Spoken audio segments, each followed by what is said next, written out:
हमारे घर में कोई घटना होती है तो हम सबसे पहले किसको पकड़ेंगे? सबसे पहले तो चौकीदार को पकड़ेंगे ना, कि तुम कहां थे, क्यों ये घटना हो गई तुम्हारे रहते हुए, किस लिए तुमको रखा था। लेकिन यहां नहीं ऐसा हो रहा है।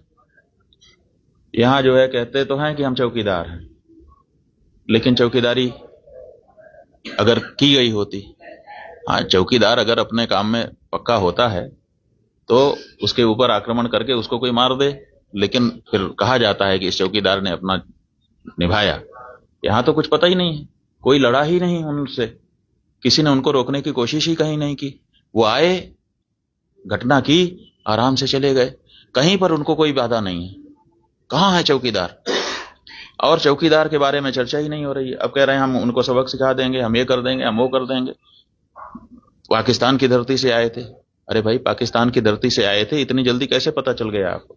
और अगर इतनी जल्दी आपको पता चल जाता है तो घटना के पहले क्यों नहीं पता चल गया? और दूसरी बात यह है कि अगर पाकिस्तान से आए तो पाकिस्तान के खिलाफ अच्छी तगड़ी कार्रवाई करिए। आप कह रहे हैं कि हम सिंधु नदी का जल रोक देंगे। आपके पास जल को रोकने या उसको डाइवर्ट करके अपने ही यहाँ, अपने ही देश में रख लेने का कोई उपाय ही नहीं है। हमने विशेषज्ञों से पूछा कि अगर हम सिंधु नदी का जल पाकिस्तान में जाने से रोकना चाहते हैं तो हमारे पास क्या व्यवस्था है? उन्होंने कहा हमारे पास कोई व्यवस्था नहीं है।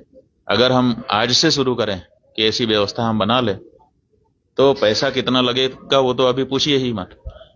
अगर पैसा पर्याप्त दे दिया जाए, पैसे के कारण एक दिन भी काम ना रुके, तब भी 20 साल लगेगा, तब हम सिंधु नदी का जल रोक पाएंगे।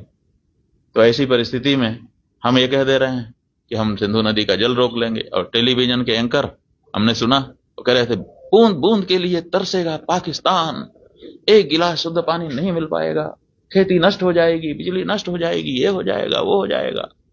गजब बता रहे थे, ऐसा लग रहा था कि जैसे प्यास तो लग ही गई पाकिस्तान को अब। और इधर विशेषज्ञ बता रहे हैं कि हमारे पास पानी को रोक लेने का कोई उपाय ही नहीं है।